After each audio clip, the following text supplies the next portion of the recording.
começar aqui sentado, com licença.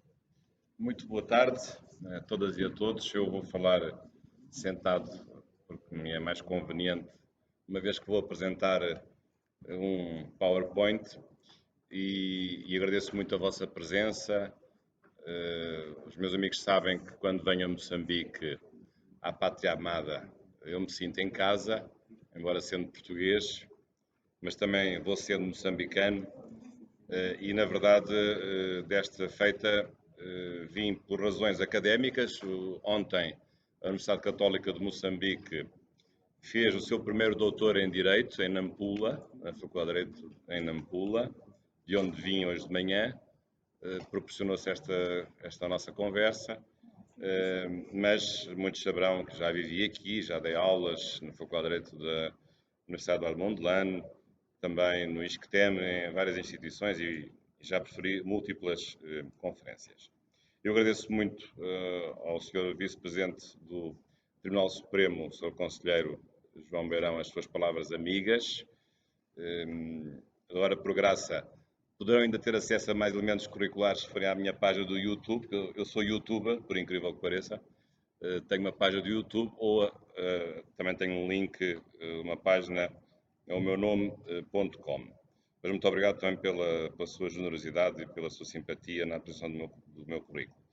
Também gostaria de cumprimentar o Dr. Carlos Mondlane, que também fez este convite irrecusável, e na sua pessoa cumprimentar todos os juízes de Moçambique e enaltecer as qualidades que todos nós nele reconhecemos de energia, de interesse, de cidadania, de trabalhos esforçados, eu diria, em prol das boas causas, neste caso da causa comum a todos, que é a causa da justiça. E nestes dias há uma justiça particular que nós também procuramos, que é a justiça eleitoral. E, portanto, muito obrigado também ao Sr. Presidente da Associação Moçambicana de Juízes por este convite. Gostaria ainda de cumprimentar todas as autoridades, todos que estão aqui, em particular eu realçaria o Dr. Albano Maci, Vice-Ministro da Administração Estatal, que aqui está, também meu orientando, e cuja tese de doutoramento já está entregue, portanto, para breve também terá o seu momento de provas. Também gostaria de cumprimentar o Sr. Bastonário da Ordem dos Advogados, o Dr. Flávio Menete, que aqui também se encontra, muito obrigado pela sua presença. O venerando Juiz Conselheiro Nabureto também, muito obrigado pela presença. Também uma referência muito particular a um velho amigo, o professor José Henriques, neste momento diretor da Faculdade de Direito da Universidade Eduardo Mondlane. Portanto, há aqui muitas pessoas amigas, vejo também outras pessoas da área da política, como é natural, de ONGs. Também cumprimento e agradeço aqueles que apoiaram esta minha vinda para este efeito, também as entidades que se associaram à Associação Moçambicana de Juízes, a EISA, o CDD e todos os parceiros. Não vou agora aqui nomeá-los, mas evidentemente que estou grato por esta oportunidade. Como vos disse, vou fazer a minha apresentação seguindo este PowerPoint e é uma matéria, tenho aqui as minhas referências, é uma matéria que me dá particular prazer falar, não apenas por esta circunstância da coincidência do momento eleitoral que Moçambique está a viver, mas na verdade nos últimos tempos tenho feito múltiplas assistências técnicas em vários países de língua portuguesa nesta matéria, a convite do PNUD das Nações Unidas. Filo duas vezes em Guiné-Bissau, uma vez em São Tomé, tenho feito diversas vezes. E de facto estas questões eleitorais são questões que têm a sua delicadeza, mas às vezes elas são mais complicadas porque nós as complicamos, porque elas às vezes não são assim tão complicadas como parecem. E há pouco até ao almoço estava a dizer aqui ao Dr. Carlos Mondlane que recebi ontem um telefonema do Presidente de um Supremo Tribunal de um país lusófono, agora não vou identificar nem o país nem a pessoa, acho que não o devo fazer, mas com uma dúvida pertinente sobre questões eleitorais, saber se um candidato a Presidente da República, sendo militante de um partido, podia apresentar-se como candidato independente, apoiado por assinaturas de cidadãos comuns. Eu lá dei a minha opinião, acho que pode, mas portanto são questões destas que vão aparecendo sucessivamente, continuamente. E portanto penso que isso também aqui certamente se colocará. Mas o direito eleitoral é algo que nós vamos tendo e vamos aprendendo facilmente, porque é algo de óbvio, algo de intuitivo, saber como votar de uma forma honesta. Nós sabemos muito bem como é que se organizam eleições honestas e livres. E sabemos muito bem como é que nós votamos de uma forma honesta e livre. E sabemos muito bem como é que se contam os votos de uma forma honesta e livre. Não há aqui nenhum mistério. É preciso compreender as regras, que têm a sua complexidade. Algumas dessas complexidades, até a meu ver, e bem, foram melhoradas com a recente alteração à lei eleitoral, que foi aprovada há poucas semanas. Eu tive a ocasião agora de estudar essas alterações e, portanto, não obstante algumas poderem ser objeto de crítica, mas penso que há um esforço na legislação moçambicana de facilitar e de tornar as coisas, na verdade, mais fáceis e mais claras e mais objetivas. É esse propósito, além de um propósito mais geral, de uma maior judicialização, que não significa tornar os tribunais agentes políticos e eleitorais, mas uma maior judicialização e um maior controle, uma maior plenitude do acesso à justiça por parte dos cidadãos para que os tribunais possam julgar questões de direito eleitoral. Depois, no fim, falarei um pouco sobre isso. Mas eu vou falar basicamente sobre 3 capítulos. Os 2 primeiros são um pouco mais breves porque são um pouco mais teóricos, mas não me levem mal, a minha formação académica dá-me sempre para as teorias e eu não consigo fugir delas. E precisamente o primeiro ponto, que julgo que é importante, é questões relacionadas com a teoria do direito eleitoral, ou seja, o direito eleitoral como um conjunto de regras que se filiam numa ideia fundamental, que é a ideia do princípio democrático. Mas o princípio democrático corresponde a um momento histórico que nós vivemos hoje, que é o Estado Constitucional, que tem 200 anos, que tem diversas características, cada vez mais comuns nos diversos países. Sabemos bem que um Estado Constitucional é um Estado de Direito, é um Estado republicano, é um Estado democrático, é um Estado laico, pode ser um Estado unitário ou um Estado descentralizado, isso depende de alguns países, mas, portanto, num Estado constitucional, alguns princípios são muito importantes, também o reconhecimento de direitos fundamentais, a separação dos poderes e a ideia de república.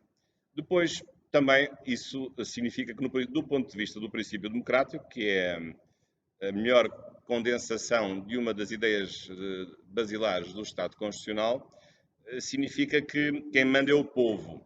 Isto pode parecer uma coisa muito óbvia, mas não era óbvio há 200 anos, porque há 200 anos o povo não mandava coisa nenhuma. E, portanto, em 200 anos temos chegado à conclusão que o povo é que manda, é um grande salto, um gigantesco salto de maturidade na organização política dos nossos países. E, portanto, sabem que os nossos países devem muito a uma organização político-constitucional que foi trazida com o constitucionalismo. E, neste caso, o princípio democrático também vai impregnando todos os nossos países, cada vez há mais democracias no mundo, as ditaduras, que é aquilo que se contrapõe à democracia, essas ditaduras vão sendo eliminadas progressivamente, ainda não acabaram todas, infelizmente, mas Moçambique é bem o exemplo, olhando à sua Constituição, da importância do princípio democrático. E aqui, o princípio democrático até nas suas 3 perspectivas. Digamos que há uma plenitude. O mais óbvio é a ideia da democracia representativa, o esquema através do qual os cidadãos elegem os seus representantes, porque não podem todos votar e decidir os assuntos correntes do país. Não estou a ver como se fosse possível ter 28 milhões de moçambicanos sentados à mesa do Conselho de Ministros. Isso não é possível. E então os moçambicanos elegem os seus representantes. E, portanto, é isso que nós chamamos de democracia representativa. Embora haja muitas discussões sobre a democracia direta, um célebre autor, Jean-Jacques Rousseau, discutiu muito esta matéria num célebre livro, pequeno mas muito interessante, chamado O Contrato Social, associado a outras ideias de organização política. Mas, de facto, a democracia, e há quem diga que esta é a parte fundamental da democracia, a democracia representativa, que se traduz no fenómeno eleitoral. Mas há outras 2 dimensões que eu gostaria aqui de referir e que Moçambique também tem. Desde logo, a democracia referendária. Os referendos são muito importantes. Aliás, Moçambique tem 2 tipos de referendo. Tem um referendo, digamos, comum para questões de relevante interesse nacional com vista à aprovação de leis ou de decisão de natureza política, previsto no artigo 136 da Constituição, e até tem a possibilidade de um referendo constitucional quando uma alteração à Constituição possa bolir com os limites materiais à revisão constitucional. Portanto, até tem dois tipos de referendo, coisa que é rara em muitos países. Já vai na França, referendos constitucionais, em Portugal, embora tendo o referendo, mas só mais tarde em relação à origem da Constituição de 76, nós em Portugal temos um dogma, que eu acho errado, de nunca aceitar referendos de natureza constitucional. Mas a democracia também se faz com o dia-a-dia. Hoje estamos a praticar a democracia, estamos a exercer a democracia. O que é isso? É a democracia participativa. É a possibilidade que nós temos de exercer os nossos direitos políticos, reunindo, fazendo partidos, fazendo associações políticas, tendo opiniões, ter liberdade de pensamento, fazer queixas, fazer petições, ter iniciativas de ação popular.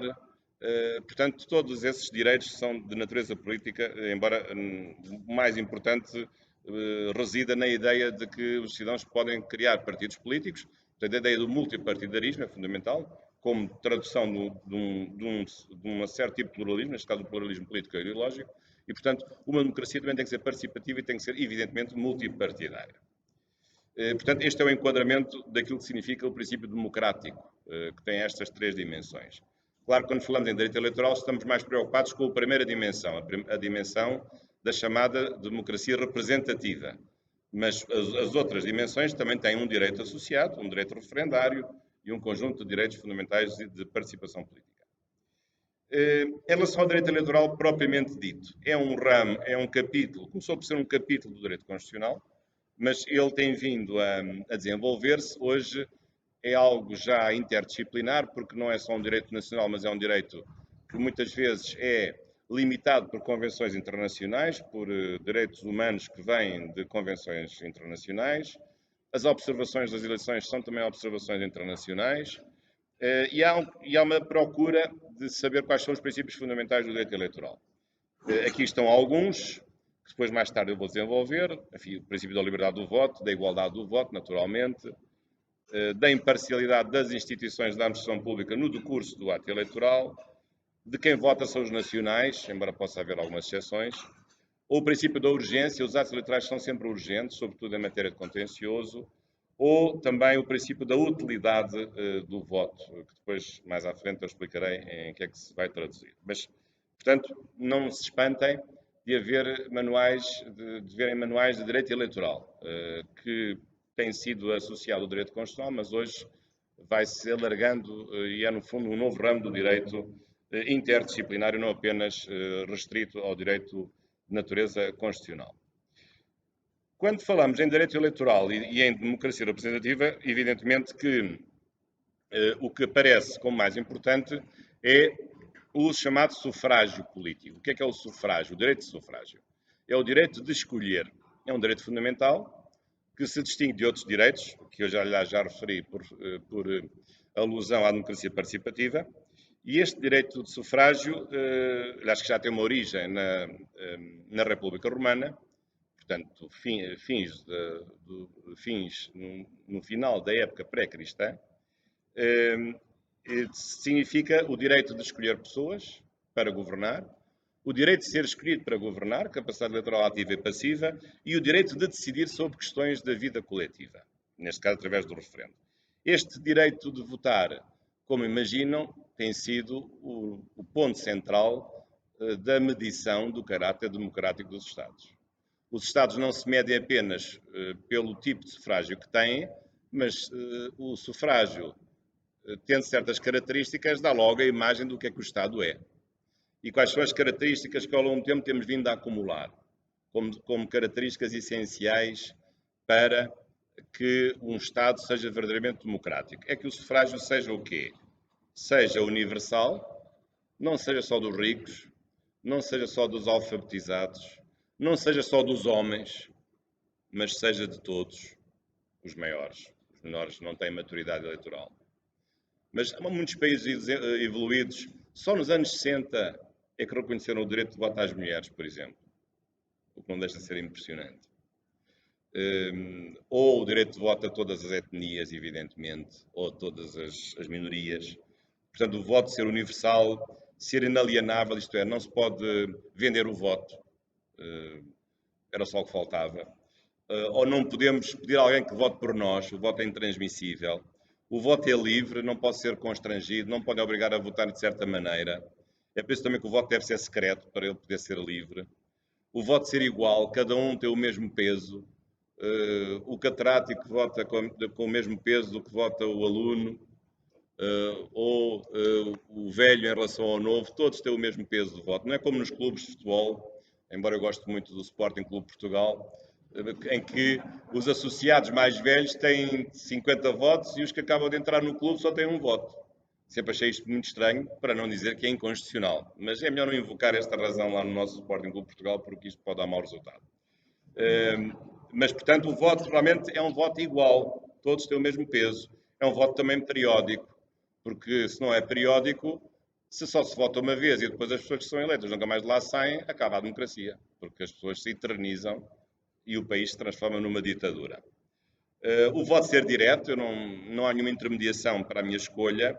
O voto ser presencial e, portanto, feito com a minha presença, e o voto ser único. Eu não posso votar 2, 3 vezes, ou não posso votar 2, 3 vezes e até votar em vários partidos para ficarem todos bem, também não pode ser. Portanto, é um conjunto de características que são hoje relativamente óbvias, mas que estão ali sintetizadas e que a vossa Constituição, aliás, refere muito bem no artigo 73 e no artigo 135, número 1.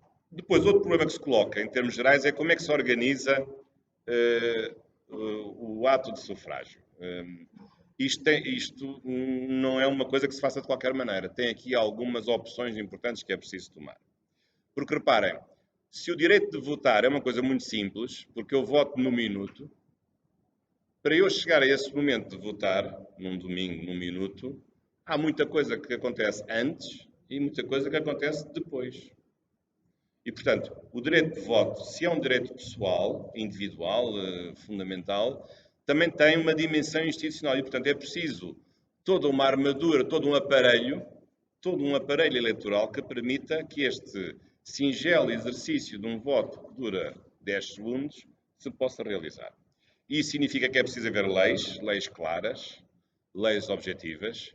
Seria importante que houvesse um código eleitoral, já o propus para Moçambique, não andarmos aqui a multiplicar as leis conforme os órgãos, isto é, tanto as leis eleitorais quanto os órgãos a eleger, isso não faz nenhum sentido.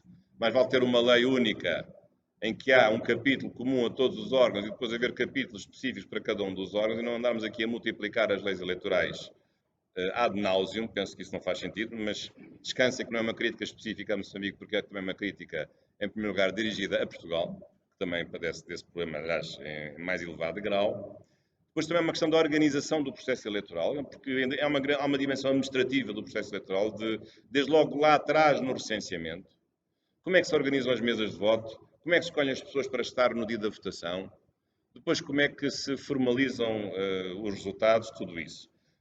Outra questão importante é a fiscalização das ilegalidades eleitorais, que é um tema também que eu falarei mais à frente, também é um ponto importante. Há vários modelos em direito comparado.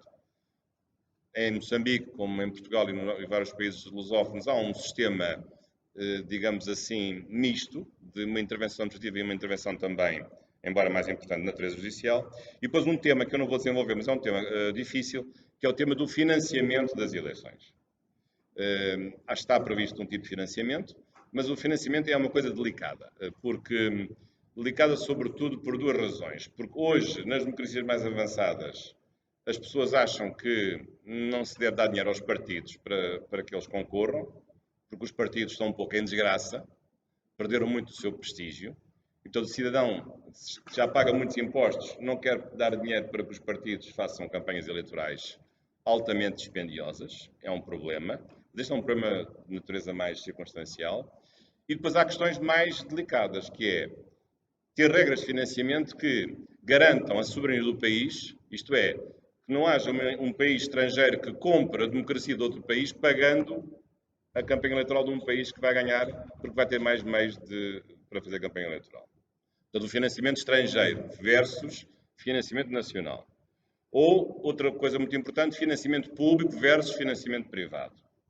O financiamento deve ser só público, ou também pode haver financiamento privado. Mas se o financiamento privado é livre, totalmente livre, um grande capitalista ganha o poder. Alguns pensarão nos Estados Unidos da América, possivelmente, ou não. Portanto, é preciso muito cuidado. Se o financiamento privado é livre, isso pode distorcer por completo as regras do jogo e a igualdade de oportunidades. Ou também, já agora, a diferença entre o financiamento individual, das pessoas individuais, e o financiamento das empresas ou das pessoas coletivas que seja realizado. Portanto, é um assunto delicado, enfim, há muitos livros sobre isto, há muitas questões em cima da mesa. A solução, não há soluções mágicas, a solução, penso que é uma solução híbrida, combinar várias coisas, isto é, por um lado, o Estado tem que ter o custo eleitoral, o Estado deve pagar as eleições, tem que pagar, porque isso faz parte da organização coletiva e deve suportar o custo de uma campanha e de ter partidos que possam ter meios para concorrer, isso é necessário.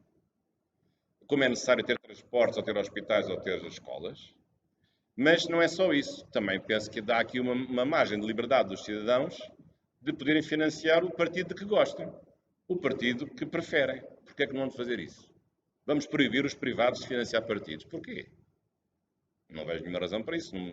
Na liberdade que nós temos, os partidos devem ter a liberdade de captar fundos dos seus simpatizantes, das pessoas que se identificam mais com aquela ideologia e não com outra ideologia. Mas tem que haver aqui um certo equilíbrio nesta matéria que não é fácil. Depois, vamos entrar num segundo capítulo sobre a democracia eleitoral propriamente dita. Porque agora apresentei apenas a questão do princípio democrático. Portanto, agora restringindo verdadeiramente às questões da eleição. Aqui a democracia representativa equivale à eleição. A eleição o quê? A eleição é uma escolha. É uma escolha que é feita pelos cidadãos, os cidadãos que têm cidadania eleitoral, que vão escolher os seus representantes. Os tais cidadãos que são escolhidos por terem capacidade eleitoral passiva. A eleição, por muito que isso possa estranhar, não diria que seja uma relação de casamento, mas é uma relação de confiança. Nós não vamos escolher pessoas em quem não tenhamos confiança para governar o país. Só escolhemos pessoas que nos mereçam confiança. E que confiança é essa? É porque nós os conhecemos pessoalmente? Pode ser. Então, qual é a confiança aqui? A confiança é a confiança política. É eu escolher certas pessoas, através, normalmente, de um processo de inclusão partidária, porque me identifico com o programa e com a ideologia que essas pessoas vão executar quando vão governar. Mas isso é uma confiança política. Portanto, é eu dar o meu voto a alguém para escolher essas pessoas, porque acredito, faço fé, que essas pessoas vão levar à prática o programa que me apresentaram, porque eu me identifico e gosto mais daquele programa do que de outro programa. Não era assim no século XIX. No século XIX as eleições eram altamente personalizadas. Votava-se em pessoas. Hoje continuamos a votar em pessoas. As eleições, nós não votamos em governos, votamos em pessoas. Votamos em deputados, votamos num Presidente da República, votamos em deputados provinciais e depois também num governador provincial. Mas não votamos só nas pessoas, mas votamos naquilo que as pessoas prometem que vão cumprir de acordo com o programa que é apresentado, mais ou menos com pormenores, até hoje orçamentais, de viabilidade orçamental, dentro de uma lógica de uma escolha que é um projeto, digamos, de governo para a sociedade, um projeto de vida coletiva. E, portanto, a eleição tem esse significado. E isso também significa outra coisa, que quem é eleito tem um mandato. O mandato é uma coisa muito importante. Não diria que seja uma ordem, mas o mandato é o exercício de um poder que lhe foi confiado para levar à prática e para traduzir em atos concretos a confiança que foi depositada naquela pessoa no ato eleitoral.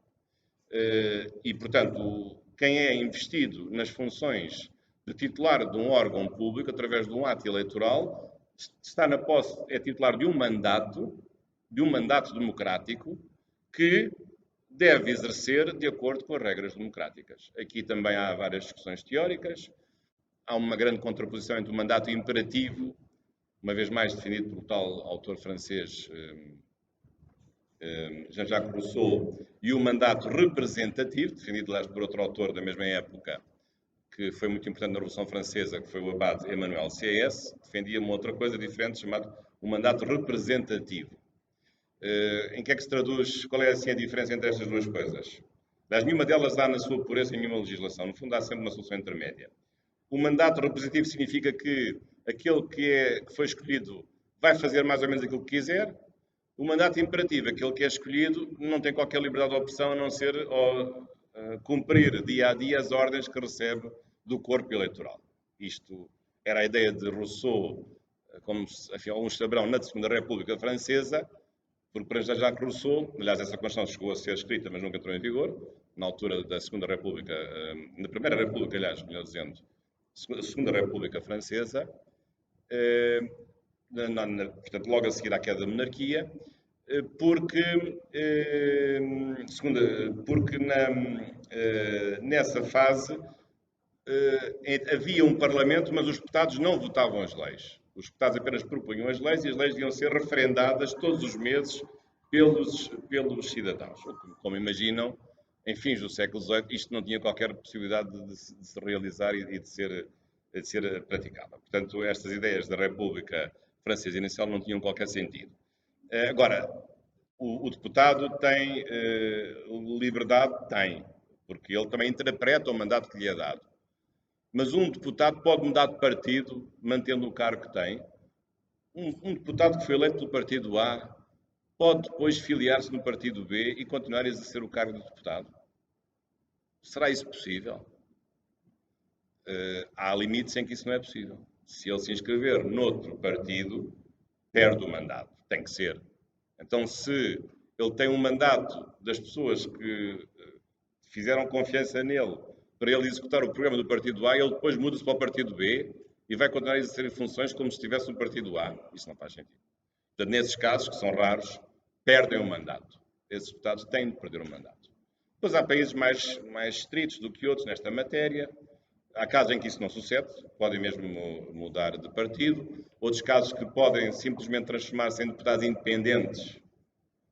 Se inscrever noutro partido, perdem, mas muitas vezes eles ficam independentes, mas votam de acordo com outro partido de que se aproximam para não perderem o cargo. Mas, portanto, há aqui, como vê, este tipo de discussão é uma discussão importante porque tem na sua base o problema, que é um problema atual, que é da autonomia do deputado. Sobretudo isto aplica-se aos órgãos parlamentares. Qual é o grau de autonomia de um deputado? Um deputado é um escravo da direção do grupo parlamentar ou da direção do seu partido, ou ele é que manda e pode fazer o que lhe apetecer, desobedecendo às ordens do grupo parlamentar ou do seu partido, como é um pouco o que sucede no Reino Unido, em que nós assistimos constantemente a casos em que o líder do partido é derrotado, muitas vezes, em votações no seu próprio grupo parlamentar. Coisa que dificilmente sucede em Portugal. Aliás, eu fui deputado durante 2 anos e a margem da autonomia do deputado português é quase nula. Talvez agora um pouco mais, isso tem-se discutido. No fundo, há três níveis. Há as questões de consciência, a liberdade é grande, o aborto, a eutanásia, casamento entre pessoas do mesmo sexo. Há questões em que não pode haver qualquer liberdade, questões orçamentais e questões de confiança de política, aprovação do programa do governo ou aprovação de moções de confiança e de censura. E depois, questões de política geral, em que pode haver, o partido pode determinar uma disciplina de voto. Nos casos sim, outros casos não. No caso de Portugal há uma maior complicação, que também não fundo aqui. Porquê? Porque o deputado não representa apenas o círculo, ou não representa o círculo porque é eleito. E aqui em Moçambique os deputados são provinciais. São eleitos por círculos provinciais. Em Portugal são distritais. E das 2 regiões autónomas. E eu fui eleito deputado pelo Algarve, pelo Sul Distrito de Faro. E o problema de muitos deputados é saber, no momento de votarem, eu voto de acordo com os interesses dos cidadãos que me elegeram no Algarve ou voto de acordo com os interesses de todos os cidadãos nacionais que podem ter interesses diferentes dos cidadãos do Algarve. Isso é que é o problema.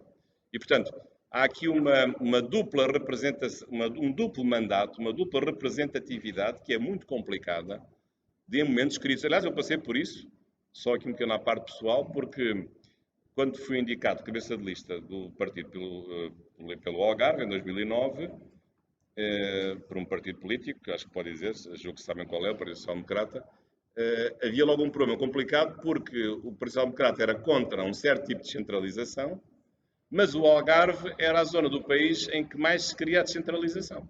incluindo os militantes desse partido no Algarve. E, portanto, como é que os deputados, candidatos desse partido no Algarve, ao Parlamento Nacional, tinham que ser a favor da não regionalização, mas lá no Algarve eles queriam a regionalização. Conclusão, acabámos por fazer assim uma coisa um pouco estranha, que era não falar do assunto, ou então falar do assunto só como opinião pessoal, mas temos que nos limitar às ordens que nos forem dadas pela Direção Nacional. Assim uma coisa um pouco esquisita, confesso, hoje agora à distância já posso falar assim, mas não é uma coisa realmente fácil. Embora a questão da descentralização e da regionalização agora vai voltar. Aliás, eu sou favorável à regionalização, mas não aquela que foi proposta em 1998. Agora a questão vai ser retomada, mas noutros moldes, digamos, com grandes regiões, em princípio 5 grandes regiões para o território do continente.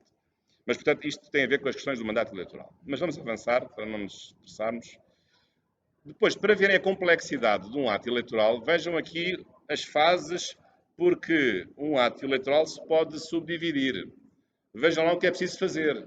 O recenseamento, marcar as eleições, apresentar candidaturas, a campanha, definir as mesas de voto que vai haver, o dia da votação, definir o dia e como é que se vota, a contagem dos votos e as questões de contencioso eleitoral. Portanto, um ato eleitoral em sentido amplo, não o ato de votar, esse é um momento, mas a eleição é um procedimento.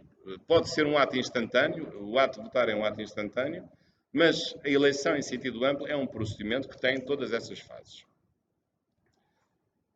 Agora, outra questão que também tem sido suscitada, que é uma questão que fica com a sua dimensão também teórica importante e prática, é a questão dos sistemas eleitorais. Qual é o melhor sistema eleitoral para um país? É o sistema maioritário ou o sistema proporcional? Há pouco falei no Reino Unido, tem um sistema maioritário a uma volta, tem círculos uninominais. Aliás, é daí que vem a proverbial liberdade dos deputados do Westminster. Mas, a meu ver, bem, aqui como em Portugal, o melhor sistema é o sistema proporcional, porque é o sistema mais verdadeiro. Porque se o país é multicolor, um parlamento também tem que ser multicolor. Se um país tem várias cores, não pode haver uma só cor no parlamento. Porque se houvesse uma cor no parlamento, as outras cores do país não estavam lá representadas. E, portanto, a proporção dos deputados de várias cores no parlamento deve ser igual à proporção dos votos de várias cores que os cidadãos fizeram no país. Portanto, isto parece uma coisa relativamente óbvia. Embora depois haja ajustamentos neste sistema, há países que têm a cláusula barreira de 5%, no caso da Alemanha, e depois há maneiras de mitigar algum exagero do sistema proporcional. Mas no vosso caso, tem agora um sistema novo, recente. Para o Presidente da República não há nenhuma novidade, porque só pode ser o método maioritário e a 2 voltas, como é óbvio. Portanto, se não há maioria absoluta à primeira volta, há uma segunda volta. Depois tem um sistema proporcional na Assembleia da República, mas agora, em relação aos órgãos provinciais e aos órgãos distritais e autárquicos, já havia antes, tem um sistema curioso, aliás, que também há em Angola, embora em Angola para o nível nacional, portanto, nível Assembleia Nacional e Presidente da República, que é um sistema conjunto em que os deputados dos parlamentos dos vários níveis são eleitos pelo sistema eleitoral proporcional, mas o órgão unipessoal executivo, o governador, neste caso o governador ou o administrador distrital, é o cabeça da lista mais votada. Portanto, para ele o sistema não é proporcional, porque ele não se pode dividir em vários partidos, mas para ele é maioritário, mas à primeira volta, não à segunda volta. E, portanto, temos no fundo aqui 3 sistemas a funcionar. Temos um sistema maioritário a 2 voltas para o Presidente da República, um sistema proporcional de onde, digamos assim, simples, para o Parlamento Nacional e um sistema proporcional, e temos 2 sistemas, um proporcional de onde para os Parlamentos e para os órgãos executivos unipessoais, um sistema de maioritário a uma única volta. Portanto, penso que é uma solução interessante. No caso de Angola, esta solução que foi trazida para os órgãos nacionais, porque agora ainda estão a discutir as autarquias, vão ser implantadas em breve, suscitou alguma polémica, porque na prática os angolanos votam no único boletim, com uma única cruz, votam em 4 coisas diferentes. Sabem quais são? Fazem 4 votações com uma só cruz. É o 4 em 1. Votam nos deputados do Círculo Nacional da Assembleia Nacional, votam nos deputados do Círculo Provincial onde o cidadão eleitor está, votam no Presidente da República e votam no Vice-Presidente da República. Porque o Vice-Presidente da República é o segundo da lista mais votada para o Parlamento Nacional. Portanto, há 2 deputados que entram para deputados, mas se a lista ganhar, saem Presidente e Vice-Presidente da República. Mas, portanto, um único boletim de voto faz 4 votações distintas, no caso de Angola. Não é o vosso caso, e a meu ver bem, porque separaram, e desde o início, separam a eleição presidencial da eleição parlamentar nacional. Agora, vamos ao contexto eleitoral, para não nos alongarmos muito. Aqui há várias questões importantes. Primeiro, o que é o contencioso eleitoral? O contencioso eleitoral significa discutir e ver se há ilegalidades, se há coisas que correram mal, se há infrações, se há incumprimento de regras de natureza eleitoral. Quais são aqui as questões que se podem colocar? Desde logo, há um princípio muito importante que esta última alteração à vossa lei eleitoral para os órgãos nacionais e também para os órgãos provinciais veio trazer, que é ficar clara a ideia da tutela judicial eleitoral efetiva. Portanto, aumentar o acesso dos cidadãos aos tribunais comuns. Vocês não têm tribunais eleitorais, mas têm 2 instâncias, o Tribunal Distrital Judicial, que é comum, mas funciona como um tribunal eleitoral, para estes efeitos, e o Conselho Constitucional, que, embora não tendo o nome, tem evidentemente a natureza de Tribunal Constitucional e também de Tribunal Eleitoral. E, portanto, isso agora fica expresso no artigo 8º, a meu ver, bem. Depois, quais são as várias formas de controlo, digamos assim, das infrações eleitorais ou daquilo que possa correr mal num processo eleitoral ou num procedimento eleitoral? Pode haver uma intervenção administrativa ou judicial, neste caso, as intervenções administrativas nas comissões eleitorais, sobretudo a nacional, e depois os tribunais também podem intervir, e o contencioso pode ser antes das eleições começarem, portanto, no processo prévio da apresentação das candidaturas, que já decorreu. Eu sei que até houve aqui alguns problemas e candidaturas rejeitadas, mas também há sempre, não é? Há sempre candidaturas rejeitadas. E depois, aquilo que acontece a seguir à eleição. Ou durante a eleição, ou depois da eleição. Esse é outro momento também particularmente quente, digamos assim, na refrega de um processo eleitoral. Depois, as consequências dessas infrações podem ser de variadíssima ordem, desde logo a nulidade dos atos eleitorais ou a imposição de sanções penais e sanções disciplinares a quem tenha cometido infrações de natureza eleitoral. Eu agora adotei aqui 3 ou 4 perguntas, assim mais simples, para ser mais objetivo. Primeira pergunta: quem controla as eleições? Quem é que faz o controle do processo eleitoral ou do procedimento eleitoral? Usando aqui as 2 palavras por agora indistintamente. Ao contrário do que se pensa, o controle existe por si próprio, ou seja, quando se organiza um procedimento eleitoral, o controle existe dentro de si próprio. Os membros de uma mesa de voto são agentes de controle. Não são outra coisa que não agentes de controle. Isto é, são agentes que viabilizam o voto, sim, porque dão o boletim ao cidadão, mas eles controlam a identidade do cidadão, controlam se não há pessoas que não podem votar naquela sala, controlam se a urna já não tem votos pré-instalados antes de iniciar, porque tem que abrir a urna e mostrá-la. Portanto, os agentes de uma mesa eleitoral são os primeiros agentes do controle da legalidade eleitoral. Claro que pode haver depois instâncias eleitorais externas, de natureza administrativa e de natureza judicial. Depois também de saber esse controle, qual é a sua natureza? É um controle político, judicial, administrativo? Neste caso, um controle já de natureza externa. Tem as 2 dimensões. Há um controle de natureza administrativa e um controle de natureza judicial. Até pode haver mais, pode haver um controle social. A comunicação social tem uma grande importância porque pode denunciar fraudes eleitorais. E muitas vezes nós ficamos a saber aquilo que se passa através da comunicação social. E se a comunicação social não é operativa na denúncia das fraudes eleitorais, o país fica a perder do ponto de vista de saber se há ou não há desonestidades eleitorais. Irás-Moçambique tem sido um bom exemplo da força que tem tido a comunicação social. E deixo aqui esta palavra, que não é de circunstância, para louvar a capacidade e a resistência e a pertinácia da comunicação social para nunca largar certos assuntos que nunca devem ser esquecidos. E, portanto, hoje verificamos que valeu a pena nunca ter esquecido de falar sobre certos assuntos. Agora, em Moçambique em concreto, como é que é feito o controle externo? Através de comissões eleitorais, que são desde logo a nacional, provincial e distrital, e até de cidade, pode haver, e órgãos judiciais, que já vos disse que com esta nova lei introduziu-se uma dupla instância, os tribunais judiciais distritais e o Conselho Constitucional. Portanto, quem controla são entidades distintas, entidades administrativas, no fundo parajudiciais e entidades de natureza judicial.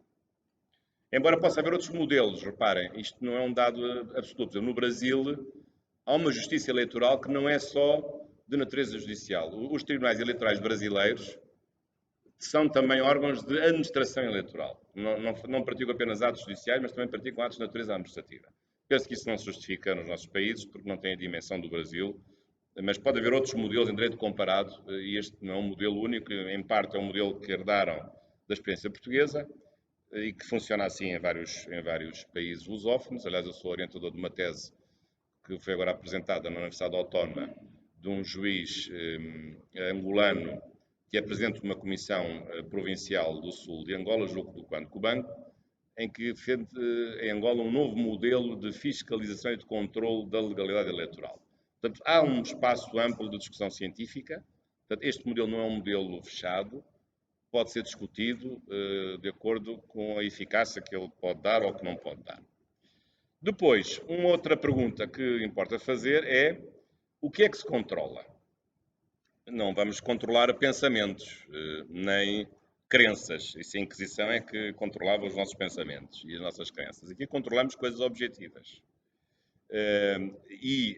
Aqui o que se controla são os atos eleitorais em toda a sua extensão. Portanto, a lei foi até alterada no sentido de dar a entender que todos os atos eleitorais são sujeitos de intervenção judicial, são sindicáveis, através da abolição do princípio segundo o qual era necessário fazer um protesto no momento próprio para se poder mais tarde impugnar o ato eleitoral que tivesse sido ilegal, praticado de uma forma ilegal. Mas isto não tem que suscitar nenhuma preocupação especial, porque os atos eleitorais são atos vinculados. Dar ou não dar o boletim de voto, isso não tem nada a saber. Se está lá o cidadão, se mostra o bilhete de identidade, o Presidente de Mesa só tem que lhe dar o boletim de voto. É um ato vinculado. Se a pessoa faz uma cruz dentro do quadrado de um partido, não vamos considerar que aquele partido teve aquele voto. Sim, não há margem, não há alternativa. Portanto, todos os atos eleitorais praticados pelos agentes eleitorais, pelos órgãos de contagem, são atos vinculados. Não há discricionariedade. Pode haver uma pontual discricionariedade técnica se a cruz ficou entre o quadrado de cima e o quadrado de baixo, saber por milímetros se a cruz está mais em baixo ou está mais em cima, se está mais no partido A de cima ou no partido A de baixo. Aí há uma margem de discricionariedade técnica. Mas é o único caso em que existe, porque tudo o resto são atos vinculados. Não, por outras palavras, não tem nada que saber. É o que é. Não há qualquer margem de interpretações, de discricionariedade, de liberdade de interpretação por parte dos juízes, de conceitos indeterminados, de cláusulas gerais, de lacunas que é preciso preencher. Não é nada disso. O direito eleitoral é algo tão batido, tão experimentado, tão vivido e tão importante que, de facto, de eleição para eleição, são sempre, em maior número, os pormenores que tornam mais densa esta floresta para evitar realmente enganos e para evitar fraudes eleitorais. E ainda mais, o contexto eleitoral não controla apenas os atos das entidades públicas, também controla os atos privados, porque os nossos comportamentos privados também se submetem a um controle eleitoral. As empresas não podem proibir os trabalhadores de ir votar. As empresas não podem despedir os trabalhadores porque vão votar num partido que elas não querem. As empresas têm que ceder instalações se for necessário. Portanto, há um conjunto de atos que não são só das entidades públicas, mas também são atos das entidades privadas que têm que ser praticados e que têm que ser respeitados e que são uma imposição da própria legislação eleitoral. Portanto, também é um aspecto curioso, que há uma dimensão vinculada na atividade privada através de um ramo do direito, que é um direito eleitoral, que é evidentemente um ramo do direito público. Depois uma terceira pergunta, que é uma pergunta mais técnica, já nos está a aproximar do fim, que é como é que se controla o ato eleitoral? No contencioso eleitoral, isto está nos litígios, como é que se controla? Como é que isto se operacionaliza, digamos assim? E depois haverá, evidentemente, um período que será sempre mais difícil para mim, de perguntas e de respostas e de discussão entre todos nós.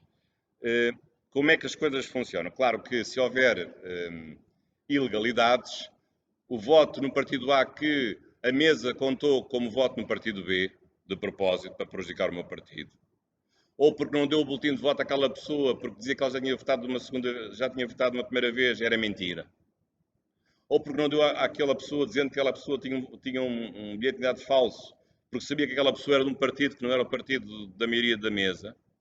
Tudo isto são fraudes, são infrações eleitorais. Não fraudes, mas infrações eleitorais. E, portanto, todos esses atos podem ser contestados no momento próprio e com os procedimentos próprios.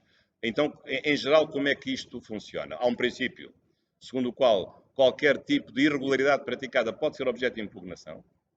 Agora de uma forma alargada, sem, digamos, caindo o tal princípio da aquisição prévia do processo eleitoral, ou seja, não é preciso ter impugnado no momento próprio para mais tarde se impugnar uma irregularidade eleitoral que tenha sido cometida. E essas impugnações podem ser feitas tanto junto das comissões eleitorais, como junto dos tribunais. E este é um ponto que eu aqui queria referir em particular, porque é uma novidade da vossa legislação. Há aqui duas instâncias.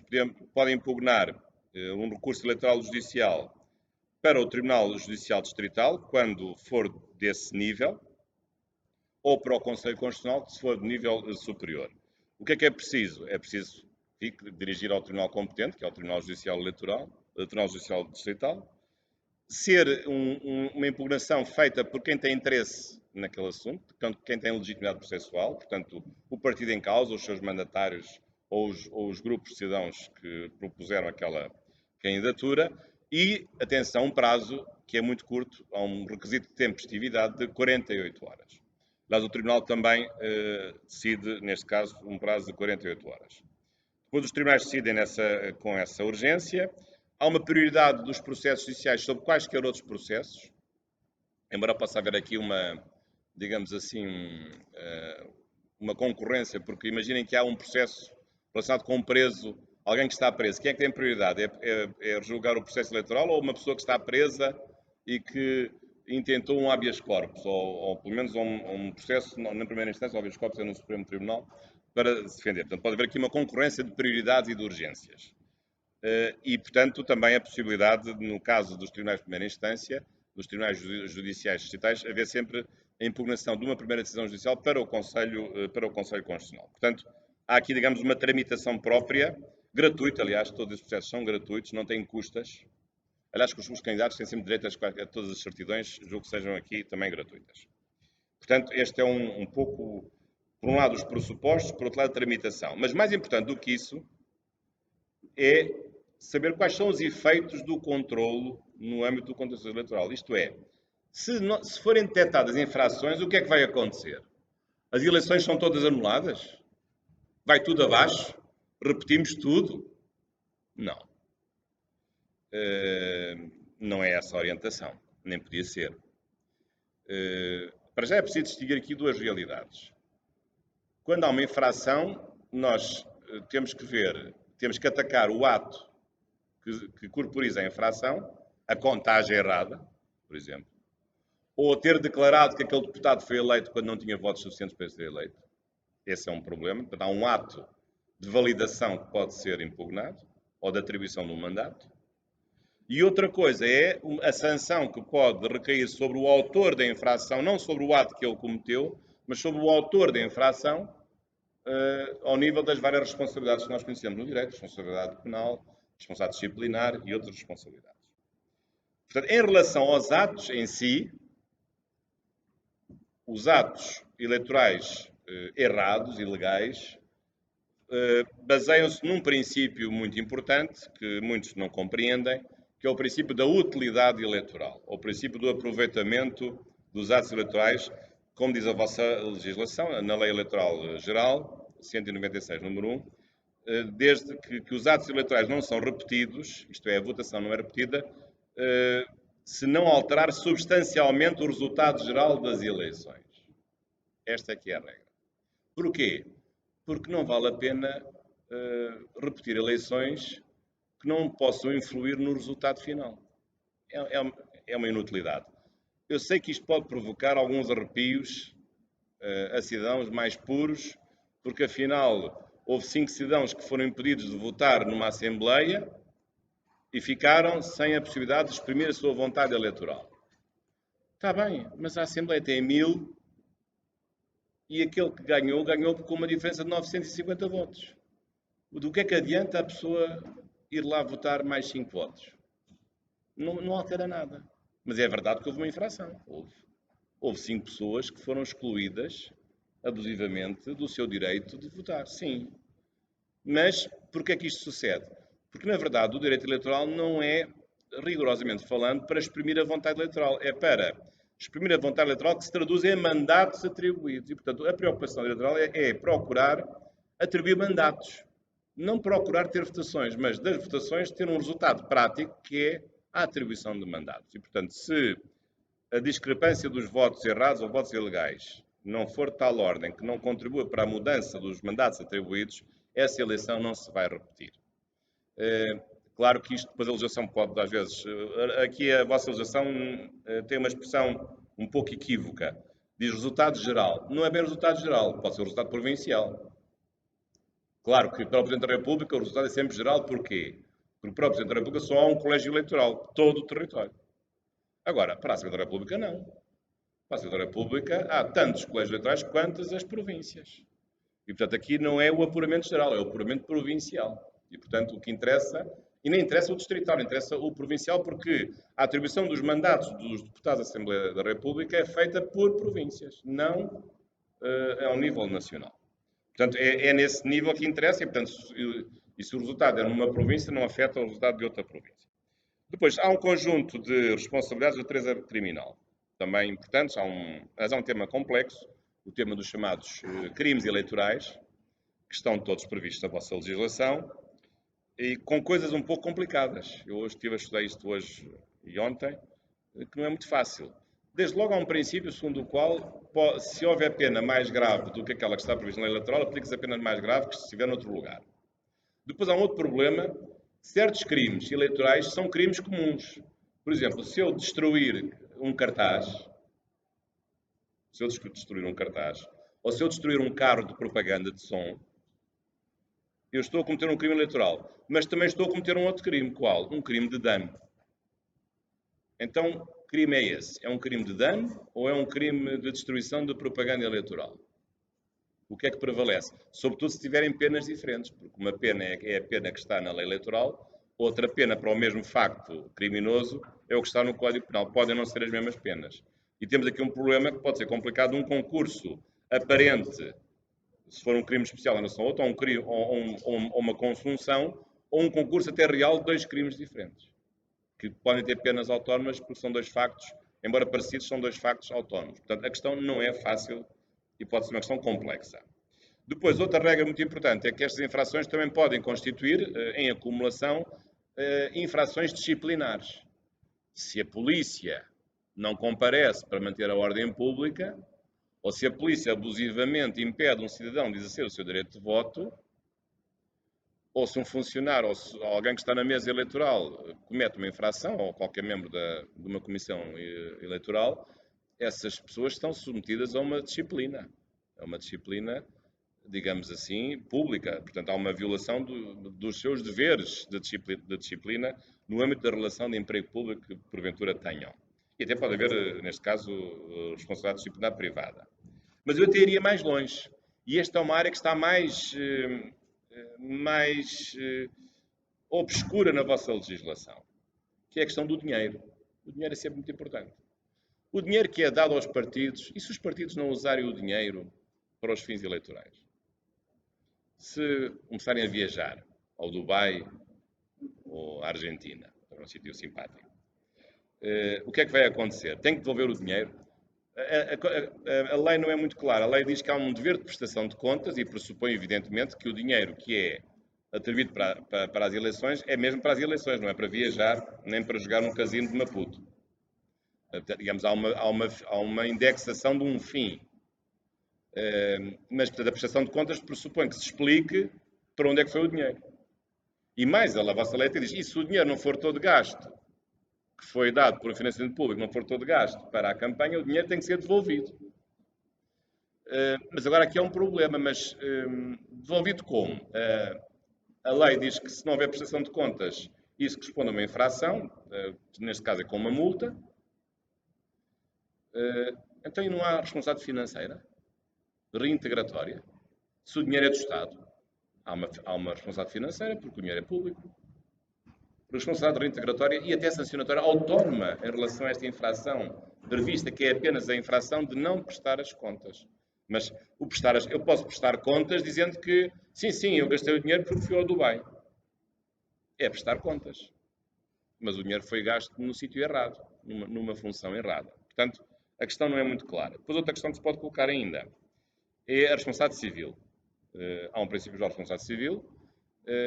Nas infrações eleitorais pode haver casos de prejuízo causado que não estejam cobertas por estas infrações. Aliás, todos os crimes são também perspectivados do lado da responsabilidade civil que os crimes acarretam. Portanto, um crime de dano, por exemplo, não é só o ser preso porque destruiu um carro de um amigo. Eu tenho que lhe comprar um carro novo. Portanto, há duas responsabilidades juntas. A responsabilidade penal, vou preso, e a responsabilidade civil, que é compensar do dano que infligi pela destruição do carro. E, portanto, muitas dessas infrações implicam, certamente, em alguns casos, a possibilidade de uma responsabilidade civil autónoma que se acrescenta, embora ela não esteja prevista rigorosamente na legislação eleitoral. Portanto, aqui ficam algumas reflexões sobre este tema. Como veem, tem alguma complexidade. E agora é a vez da ilustre assistência poder colocar as suas dúvidas, certamente complexas, num tema que é complexo, mas só na aparência. Porque todos nós temos a experiência do que é a vida democrática. E temos vindo a evoluir de ciclo em ciclo. E olhem que Moçambique é um país exemplar, porque todas as vezes que tem havido eleições, as eleições têm sido reconhecidas como eleições livres e justas. Não é assim noutros países. E com esta nota de polémica, já percebi, dou por terminada a minha intervenção. Muito obrigado pela vossa atenção.